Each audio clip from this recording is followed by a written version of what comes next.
500 rank लाने के लिए आपको 59% क्वेश्चंस करने हैं। पिछले कुछ दिनों से मैं बच्चों के लगातार मैसेजेस देख रहा हूँ। ये कह सकते हो वेटेज आता है पूरे IIT एडवांस के पेपर 1 और पेपर 2 में मिलाकर, वो लगभग 30% के आसपास आता है।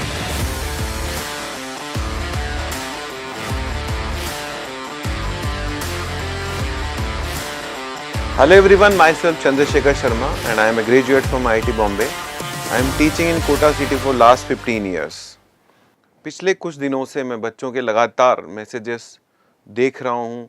कई बार लोग फ़ोन करते हैं, बच्चे पूछते हैं कि सर JEE एडवांस में फिजिक्स के कौन से टॉपिक्स हैं जो सबसे ज़्यादा इम्पॉर्टेंट है, कौन से टॉपिक्स हैं जिनका वेटेज सबसे ज़्यादा, और जिन टॉपिक्स को हम अगर कर लें तो श्योर शॉर्ट सक्सेस हमारी होगी। मुझे उम्मीद है आपकी तैयारी काफ़ी हद तक पूरी होगी, क्योंकि अब JEE एडवांस में से 5 दिन बचे हैं और इन 5 दिनों में हम लोग जो भी कुछ कर सकते हैं वो ये कह सकते हो कि केवल और केवल रिवीजन कर सकते हैं। कुछ टॉपिक्स ऐसे जो कि हमको लगता है ज़्यादा इम्पॉर्टेंट है उनको थोड़ा ज़्यादा रिवाइज़ कर सकते हैं, शॉर्ट नोट्स रिवाइज़ कर सकते हैं। हम लोग इन 5 दिनों में सजेस्ट नहीं करते कि आप कोई नया मटीरियल करो। यही सजेशन है कि जो मटीरियल आपने कर रखा है केवल उसी को रिवाइज़ करो। तो इस वीडियो में हम लोग बात करेंगे कि लास्ट के 5 सालों में JEE एडवांस के किन टॉपिक्स का वेटेज ज़्यादा रहा, किन टॉपिक्स का वेटेज सो रहा और किन टॉपिक्स का वेटेज कम रहा। और उसके साथ हम लोग डिस्कस करेंगे JEE एडवांस के कुछ बाउंसर क्वेश्चंस के बारे में। मैं आपको कुछ दूसरे क्वेश्चंस भी बताऊंगा जहां हम लोग ये चर्चा कर सकते हैं कि हमें क्वेश्चन कहां से पिक करना चाहिए था फिजिक्स के पेपर में। तो एक चर्चा हम करेंगे 2016 के पेपर की और पिछले 5 सालों में जो पैटर्न रहा, किस टॉपिक से किस तरह के क्वेश्चंस पूछे जाते हैं उसके बारे में। So let's start. जो सबसे पहले हमारी स्लाइड है वो पिछले 5 सालों के IIT JEE एडवांस के फिजिक्स के टॉपिक वाइज क्वेश्चंस का एनालिसिस है। ये कह सकते हो यूनिट वाइज एनालिसिस है। यहाँ पर आप देख सकते हो कि सबसे बड़ा जो पीक है वो मैकेनिक्स का पीक है, और मैकेनिक्स का जो एवरेज ये कह सकते हो वेटेज आता है पूरे IIT एडवांस के पेपर 1 और पेपर 2 में मिलाकर, वो लगभग 30% के आसपास आता है। मैकेनिक्स में कौन से टॉपिक्स ऐसे हैं जो सबसे ज़्यादा महत्वपूर्ण हैं, जिनको हमें ध्यान से दोबारा जिनके शॉर्ट नोट्स और फॉर्मूले हमको रिवाइज कर लेने चाहिए। तो बच्चों उसमें सबसे पहला टॉपिक जो मेरे जहन में आता है, मेरे दिमाग में आता है, वो है NLM। NLM is very important topic, और यदि हम उसकी एप्लीकेशन की बात करें दूसरे टॉपिक्स के अंदर, यदि उस चैप्टर की अपनी इंपॉर्टेंस की बात करें तो एक बहुत महत्वपूर्ण टॉपिक है।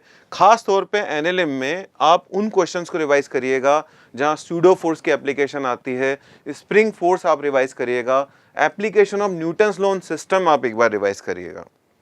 दूसरा चैप्टर जो मेरे दिमाग में आता है जिसको आपको प्रायोरिटी से रिवाइज करना चाहिए शॉर्ट नोट्स को, वो है वर्क पावर एनर्जी।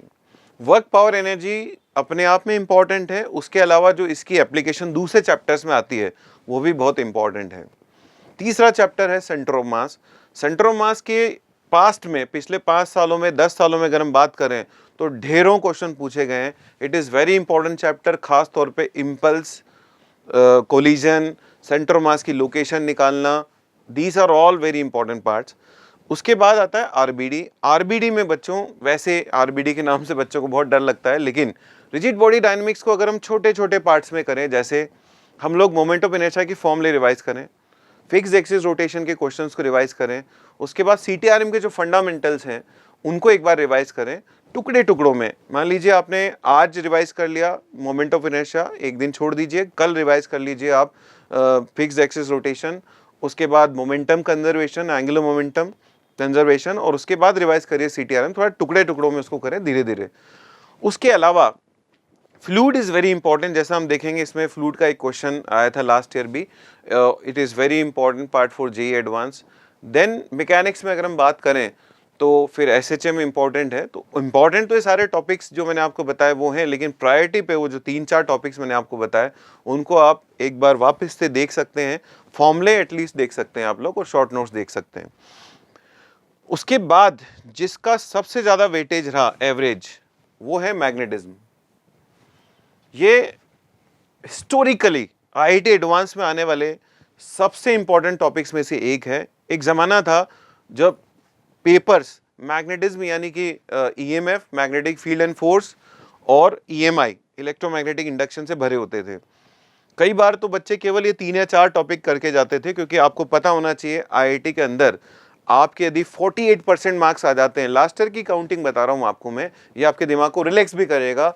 आईआईटी में यदि आपके 48% मार्क्स आते हैं तो आपकी रैंक आ जाती है लगभग 1650। 48% मार्क्स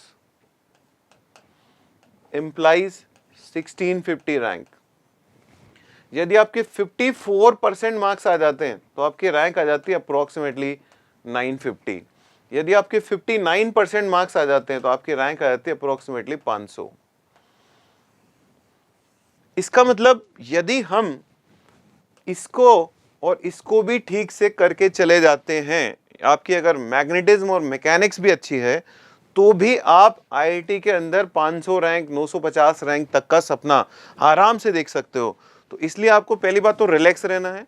अब देखो मैग्नेटिज्म में कौन से पार्ट ऐसे हैं जिनको अपने को प्रायोरिटी पे रिवाइज करना चाहिए, एक बार शॉर्ट नोट्स देखना चाहिए। सभी एलिमेंट्स के मैग्नेटिक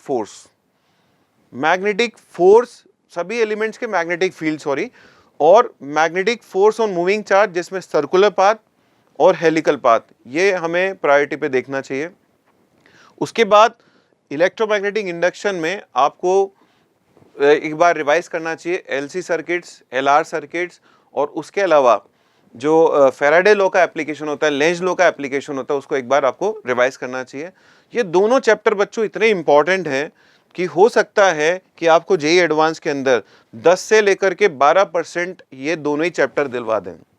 उसके बाद आता है अल्टरनेटिंग करंट। मुझे ऐसा लगता है अल्टरनेटिंग करंट पे मैथ्स दी कॉलम अच्छे बनने के चांसेस रहते हैं, कॉम्प्रेंशन अच्छे बनने के चांसेस रहते हैं।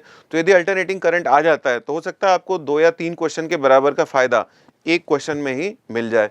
तो जो सेकंड हमारा जो सबसे इम्पॉर्टेंट यूनिट रहा पिछले 5 सालों में वो है मैग्नेटिज्म। उसके बाद आता है आपका इलेक्ट्रोस्टैटिक्स, जो अपने आप में ही इंपॉर्टेंट है, वो चैप्टर खुद में इंपॉर्टेंट है। यहाँ आप इलेक्ट्रिक फील्ड के सारे फॉर्मूले रिवाइज करिए, एक बार कंडक्टर की प्रॉपर्टीज को रिवाइज करिए, ठीक है। उसके बाद आता है बच्चों heat is again very important part. यदि मैं बात करता हूँ वेटेज वाइज, तो यहाँ पर आप देख सकते हैं मॉडर्न फिजिक्स के बाद हीट का वेटेज है number 1, this is number 2।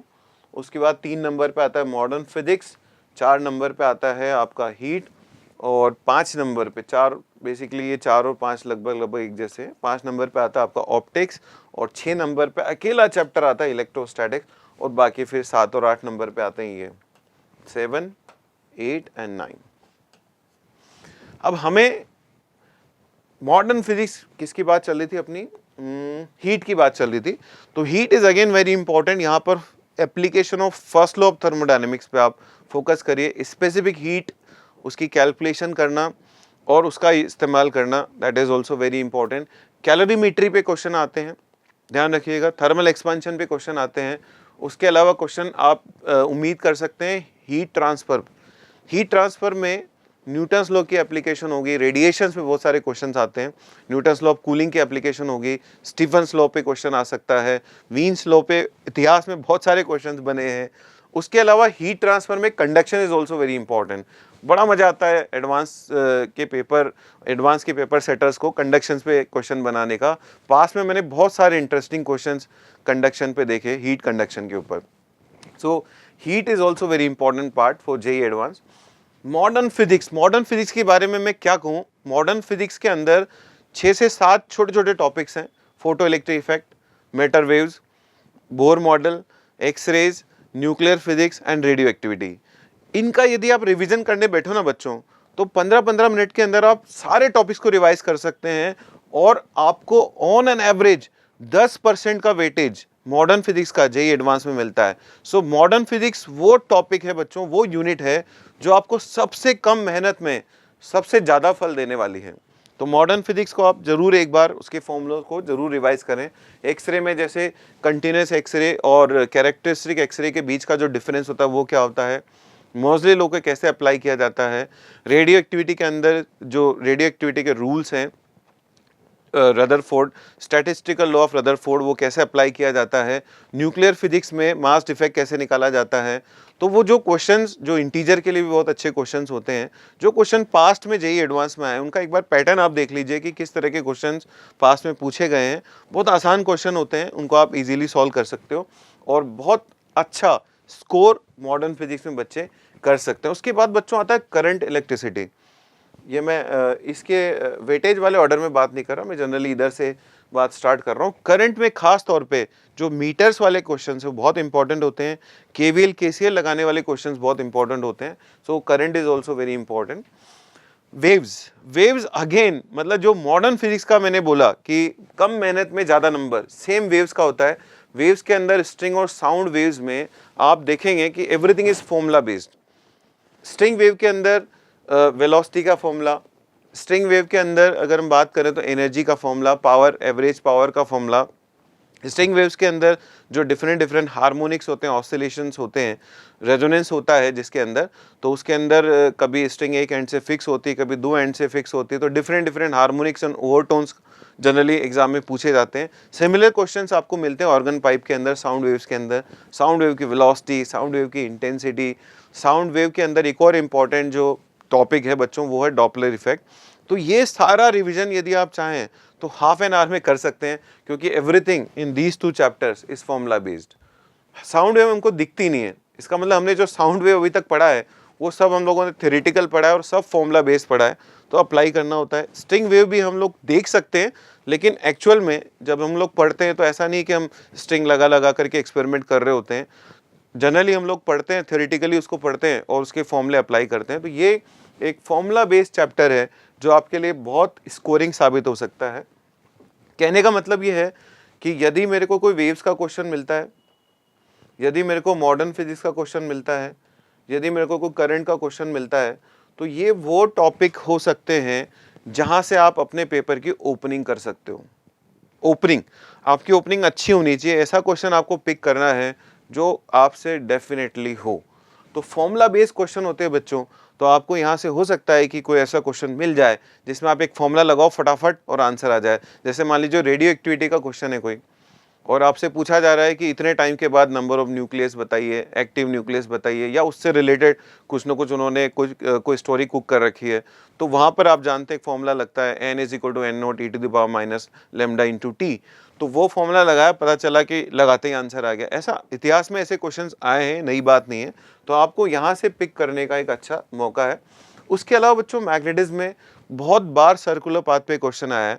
Circular path, moving charge का circular path uniform magnetic field में, तो वहाँ से स्टार्ट किया जा सकता है। तो ये तो हो गए बच्चों ये वाले टॉपिक। उसके अलावा ऑप्टिक्स और यूनिट एंड डायमेंशन की बात करते हैं। ऑप्टिक्स में, optics is also very important for JEE advance. इसमें ज्योमेट्रिकल ऑप्टिक्स की बात कर लेते हैं और वे ऑप्टिक्स की बात कर लेते हैं। ज्योमेट्रिकल ऑप्टिक्स के अंदर आप देख सकते हैं मिरर के क्वेश्चंस, कर्ड मिरर के क्वेश्चंस स्पेशली पूछे जाते हैं। तो एक बार कर्ड मिरर में जो ऑब्जेक्ट और इमेज की वेलोसिटी का रिलेशन होता है उसको आप रिवाइज कर सकते हैं। कर्ड मिरर की प्रॉपर्टीज को आप रिवाइज कर सकते हैं। मिरर फॉर्मूला कैसे अप्लाई किया जाता है उसको देख सकते हैं एक बार। Then comes refraction. रिफ्रैक्शन में slab is very important. TIR पे बहुत क्वेश्चंस पूछे गए, पास्ट में भी फिर से क्वेश्चन आ सकता है। Lens and lens combination, lens mirror combination के क्वेश्चंस भी 2-3 बार जेईई एडवांस में आ चुके हैं, जिसमें लेंस को सिल्वर किया जाता है, एक सरफेस को, लेंस का एक पार्ट जो है उसको सिल्वरिंग कर दी जाती है ताकि वो रिफ्लेक्टिंग बन जाए। तो वो एक बार आप रिवाइज कर सकते हैं। तो यहाँ पर आप देखेंगे कि टॉपिक लिमिटेड है, बस आपको कॉन्फिडेंस रखना है। आपको जो लाइट की फंडामेंटल प्रॉपर्टीज है उनको अप्लाई करना आना चाहिए। कई बार क्वेश्चन थोड़ा सा आउट ऑफ द वे चला जाता है। जैसे पास्ट में एक बार एक क्वेश्चन आया था जेईई एडवांस में, जिसमें एक मिरर टेढ़ा था और बाय चांस जो लाइट रे थी वो मार्जिनल लाइट रे थी, तो उसमें नॉर्मल जो आपके मिरर फॉर्मूले हैं उससे वो क्वेश्चन सॉल्व नहीं हो रहा था। सिमिलरली लास्ट ईयर एक क्वेश्चन आया जिसके अंदर रिफ्रैक्शन का क्वेश्चन था एक स्लैब के अंदर, और वहाँ पर जो लाइट रे थी वो आपकी लाइट रे मार्जिनल लाइट रे थी। बाई चांस मैं आपको दिखाऊंगा, क्वेश्चन अभी भी है। तो बच्चे वहाँ एग्जाम में कंफ्यूज हुए कि इसको डी अपरेंट वाला फॉर्मूला लगा के हम लोग अप्रोक्सीमेशन लगा के आंसर दें, या क्योंकि ये मार्जिनल लाइट रे है तो इसको प्रॉपर रे डायग्राम बना करके प्रॉपर ट्रिग्नोमेट्री लगा के सॉल्व किया जाए। हम लोगों ने उसको दोनों ही तरीकों से सॉल्व करके बताया था और दोनों के आंसर में अच्छा खासा डिफरेंस था। आईआईटी ने बाद में मार्जिनल लाइट रे वाला जो सॉल्यूशन है, जो आंसर है, उसको भी एक्सेप्ट किया। तो anyways, unit and dimensions are very important. Again इनके ऊपर छुटपुट क्वेश्चन आते रहते हैं। इसके अलावा बच्चों, एक्सपेरिमेंट्स में अगर बात करें तो वर्नियर कैलिपर, स्क्रू गेज जो एरर इन मेजरमेंट वाले हैं वो बड़े इंपॉर्टेंट हैं। पास्ट में भी खूब सारे क्वेश्चंस एरर में पूछे गए हैं। खास तौर पे 3 एक्सपेरिमेंट के मैं आपको नाम बताना चाहूँगा, Searle's experiment, vernier calliper and screw gauge. तो एक बार इनको ज़रा रिवाइज करें। थोड़ा सा आगे चलते हैं। अब ज़रा देखते हैं पिछले साल का जो पेपर था उसके कुछ एक क्वेश्चंस को देखते हैं। कौन से क्वेश्चंस जो हैं मुझे ऐसा लगता है कि जिनको अपन स्पीड ब्रेकर क्वेश्चन बोल सकते हैं, या जिनको दोनों ही तरह के बताऊंगा। एक क्वेश्चन जैसे बहुत आसान वाला होगा कि इसको तो पिक करना ही चाहिए था, एक थोड़ा जैसे टफ वाला है। अब जैसे ये क्वेश्चन जो है ये सरफेस टेंशन से है। जनरली हम लोग सरफेस टेंशन में बबल वाले क्वेश्चंस को करना ज़्यादा प्रेफर करते हैं, प्रैक्टिस भी उनकी ज़्यादा होती है। लेकिन यहाँ पर ये टैबलेट वाला स्ट्रक्चर है, तो वहाँ बबल वाले में आपका प्रेशर डिफरेंस होता है 4T/R। यहाँ पर आपको प्रेशर डिफरेंस लिखना पड़ता है T/R1 + T/R2, where R1 is one radius of curvature and R2 is the other radius of curvature. One radius of curvature is very large as compared to other. तो एक छोटी वाली जो रेडियस कर्वेचर है उससे प्रेशर डिफरेंस डिफाइन हो सकता है। तो ये क्वेश्चन एक ऐसा क्वेश्चन है जो मैंने देखा साल भर बच्चे एक बार बताने के बाद भी दोबारा मेरे से पूछते रहे, 3 बार भी पूछा। इवन जो बच्चे बहुत अच्छा कर रहे थे उन लोगों ने भी ये क्वेश्चन पूछा। तो जैसे ये क्वेश्चन मान लीजिए एग्जाम में आ जाता है तो आप इसको एंड में करें, थोड़ा सा टाइम देकर। यदि आप बिल्कुल कॉन्फिडेंट है तो बात अलग है, लेकिन ये थोड़ा स्पीड ब्रेकर क्वेश्चन मैं मानता हूँ, थोड़ा थॉट प्रोवोकिंग क्वेश्चन था। ये क्वेश्चन जो था, this is again a very fantastic, very important, very good question. मतलब जेईई एडवांस के इतिहास के अच्छे क्वेश्चंस में से ये एक क्वेश्चन है। तो इसमें भी अच्छा खासा सोच इन्वॉल्व था। यहाँ पर ये करंट यहाँ से यहाँ जा रहा है और इसमें क्या है कि जब करंट यहाँ से यहाँ जाता है तो इलेक्ट्रॉन यहाँ पर सर्कुलर मोशन करते हैं, और इलेक्ट्रॉन को सर्कुलर मोशन करने के लिए जो फोर्स चाहिए वो यहाँ जो पोटेंशियल डिफरेंस क्रिएट होता है वो प्रोवाइड करता है। तो एक अच्छे लेवल का क्वेश्चन था, और सबसे अच्छी बात ये थी कि मल्टीपल करेक्ट क्वेश्चन था। तो इसमें जैसे बच्चों ने क्वेश्चन किया तो किसी ने 2 ऑप्शन निकाल दिए, किसी ने 1 ऑप्शन निकाल दिया, कोई इसको पूरा कर पाया। तो ये एक अच्छे लेवल का क्वेश्चन था, और इस तरह के क्वेश्चन को करने के लिए आपको चाहिए थोड़ा सा टाइम। तो मेरा सजेशन ये है कि जैसे ये क्वेश्चन है तो इसको एकदम एंड में करना चाहिए, जब आप वो सारे क्वेश्चन कर चुके हो जो आपको अच्छे से आते हैं। याद रखिएगा, मैंने अभी आपको बताया कि आपको 500 रैंक लाने के लिए 59% मार्क्स चाहिए। 500 अच्छे से अच्छे आईआईटी में आपका एडमिशन हो जाएगा यदि आपकी 500 रैंक आती है। तो मेरी खुद की रैंक 392 थी, and I took admission into IIT Bombay. तो मेरे को पता है 400 रैंक बहुत होती है। यदि आप 60% मार्क्स लेकर के आ जाते जेईई एडवांस 2020 में, तो आप देश के टॉप मोस्ट आईआईटी से इस समय डिग्री कर रहे होते। और जो बच्चे इस साल 60% मार्क्स लेकर के आएंगे वो आराम से अपना कोर्स स्टार्ट करने वाले हैं इस साल, पक्की बात है। इसका मतलब 40% सवाल वो होते हैं बच्चों जिनको देख करके आगे बढ़ने की कला हमको आनी चाहिए। ये उनमें से एक है। इसको छोड़ करके पहले आगे बढ़ें, पहले वो वाला पार्ट करें जो स्कोरिंग है। करना इसको भी है अगर टाइम मिलता है तो, लेकिन थोड़ा सा सोच के, बिकॉज ये थोड़ा सा अच्छे लेवल का क्वेश्चन है। बाउंसर क्वेश्चन आप इसको बोल सकते हो। Then this is again a bouncer question. मतलब ये भी एक जोरदार क्वेश्चन था, कह सकते हैं। मतलब आईआईटी के जो पेपर सेटर हैं उन्होंने अच्छा खासा दिमाग लगाकर इस क्वेश्चन को या तो बनाया, जहाँ से पिक किया है। So this is a very good question. ये भी टाइम कंज्यूमिंग क्वेश्चन है, थोड़ा सोचना पड़ेगा, इसमें दिमाग लगाना पड़ेगा। और सबसे बड़ी बात बच्चों, आप इस क्वेश्चन को देखिए, इस क्वेश्चन को करने के लिए आपको 1 2 3 4 5 6 7 तो लाइनें आपको पढ़नी पड़ेगी। 7 लाइनों में आपको कितनी सारी इंफॉर्मेशन अवेलेबल। एक इंफॉर्मेशन यहाँ है, ठीक है। उसके अलावा यहाँ पर कुछ इंफॉर्मेशन दे रखी है आपको, ये यहाँ इंफॉर्मेशन दे रखी है। उसके अलावा आपके पास हर लाइन में कुछ न कुछ काम की चीज़ लिखी हुई है, और वो हर चीज़ आपको चाहिए क्वेश्चन को सॉल्व करते समय। सब अप्लाई होता है इस क्वेश्चन में। सो this is also a bouncer question. करना है यदि टाइम मिलता है तो। अगर मान लीजिए टाइम कम है तो इसके बजाय उस जगह पे फोकस करिए जहाँ पर क्वेश्चन थोड़े से आसान है। ये लास्ट ईयर के जेईई एडवांस के पेपर का क्वेश्चन है। देन दिस क्वेश्चन, अब जैसे ये क्वेश्चन मैं मानता हूँ स्कोरिंग क्वेश्चन है। स्कोरिंग इसलिए, हालांकि इसमें भी मैथ्स लगती है, थोड़ी सी कैलकुलेशंस हैं, क्योंकि जनरली हम लोग एसएचएम पढ़ते हैं तो उसमें क्या होता है कि चार्ज नहीं होता, वो हम लोग ऑसिलेट करा के छोड़ देते हैं, टाइम पीरियड निकाल लेते हैं। यहाँ पर आपको डाइपोल का चार्ज पे फोर्स लिखना है, वो भी डिस्टेंस पे डिपेंड करता है। उसके अलावा स्प्रिंग फोर्स लिखना है, और उन दोनों फोर्सेस के अंतर्गत आपको एसएचएम निकाल करके प्रूव करके टाइम पीरियड निकालना है, और उसके बाद डेल की वैल्यू निकालनी है। तो क्वेश्चन आसान है, ठीक है, लेकिन थोड़ा सा कैलकुलेटिव है। ये वो क्वेश्चन है जहाँ जिसको अपन मिडल में ले सकते हैं, यानी कि जैसे मैंने मान लीजिए पेपर अटेम्प्ट करना चालू किया, मुझे लग रहा है मेरे सिंगल करेक्ट क्वेश्चन सारे हो गए जितने मुझे आते थे। जो बाउंसर्स उसमें मैंने रिव्यू के लिए छोड़ दिया।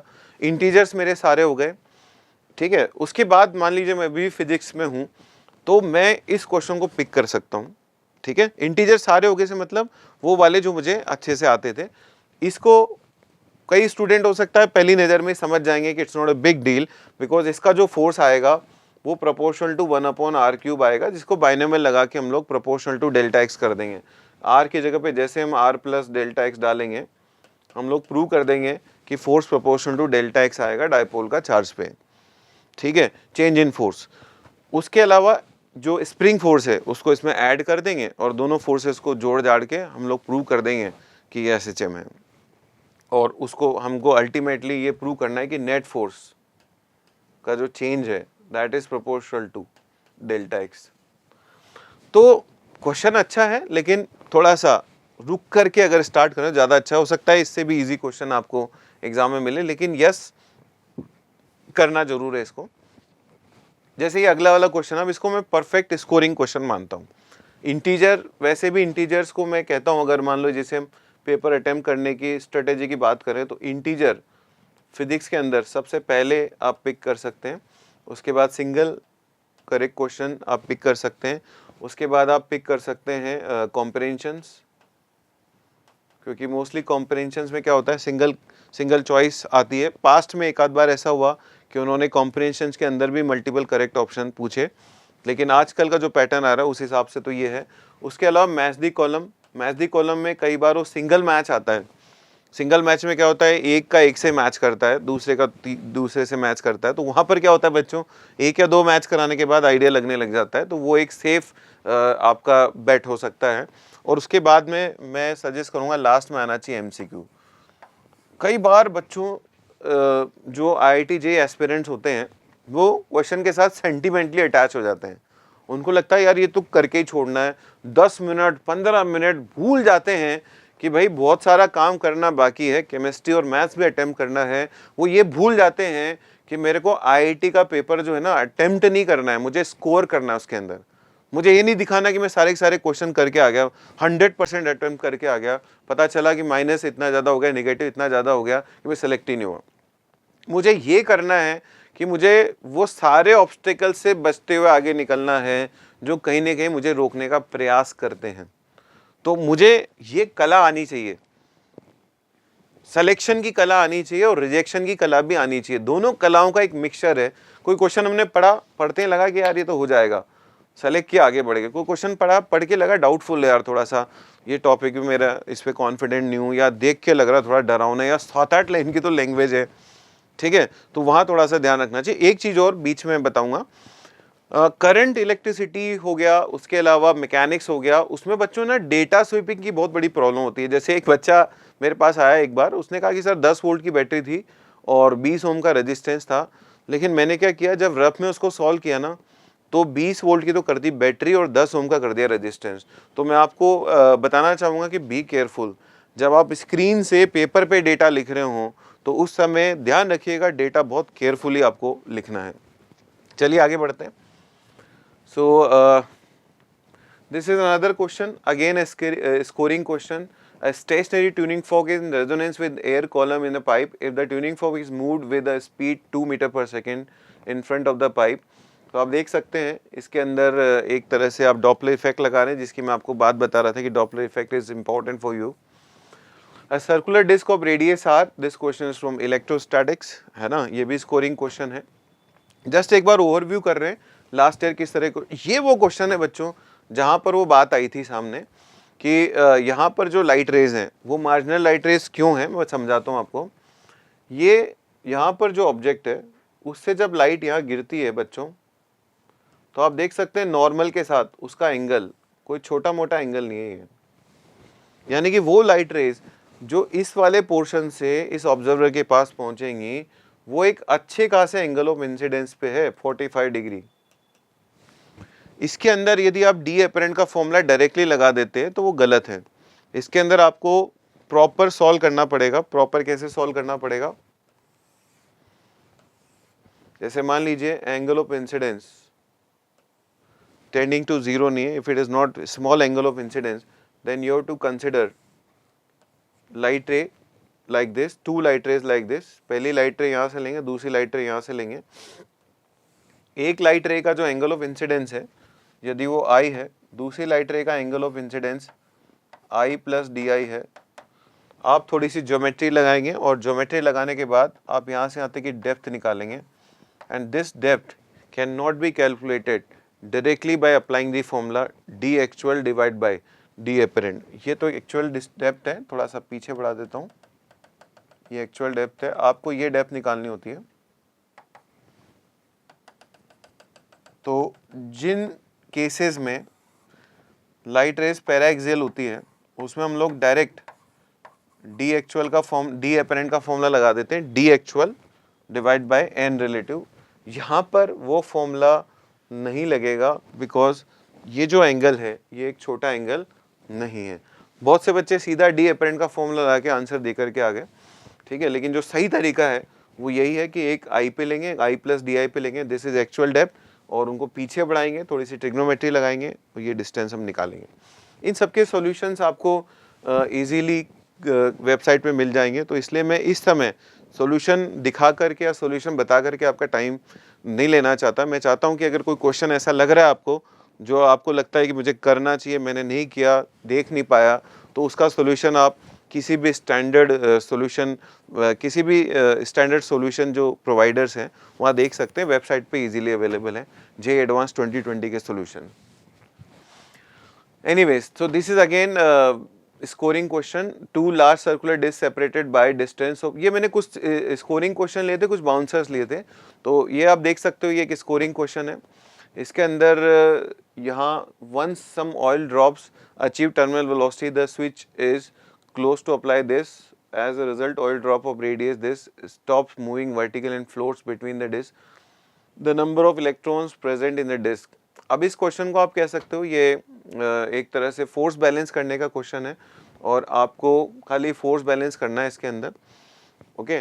तो ये एक स्कोरिंग क्वेश्चन है, इसमें कोई इलेक्ट्रोस्टैटिक्स ऐसा कुछ खास नहीं लग रहा। क्यू ई बराबर एम जी करना है, क्यू ई बराबर एम जी नहीं करना, basically Q E plus M G बराबर फोर्स ड्यू टू इलेक्ट्रोस्टैटिक्स करना है, तो वो चार्ज आपको निकालना है।